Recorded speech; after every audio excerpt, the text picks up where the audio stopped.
mastreets esocial media matinoswera ndichiona kuti nyaya dziri kufamba sei. Aiwa, ndasangana neumwe mufananidzo wazondituma kuti ndinge ndinotora phone number dzandaona ipapo kuti ndifone ndinzwewo kuti zvii ndamazuva kutongobatikanawo kuti ndinzwewo kuti dambudziko remwana ari panapa nderei.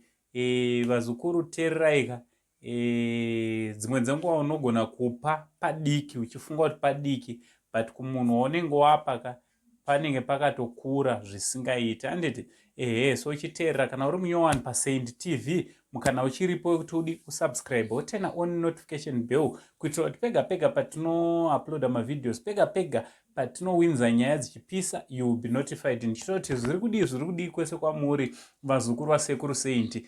Ngatigarei tiri safe, ngative safe vazukuru. Handiti regai nditaure nyaya yangu nekukasika. Ndatondiona kuti zviri kufamba semastreets esocial media, ndabva ndasanganawo neposti inoyi yandaisa panapa.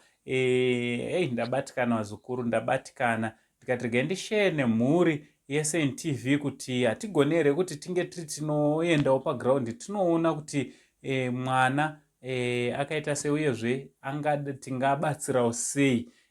Why ndichifarira kuti tinge tiri tinoenda paground kuitira kuti tinge tiri tinoona kuti huve humbowo kuti ichokwadi here kuti ndo zviri kuitika. Handiti mwana ari kunzi ane kenza. Ndofunga muri kungozvionera vazukuru paposti iri apo.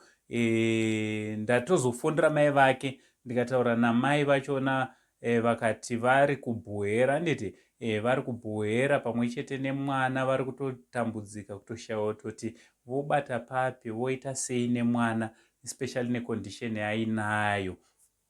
Ndikati rega ndiitewo vhidhiyo ndinzwe kuti hapana here zvatokwanisa kuita.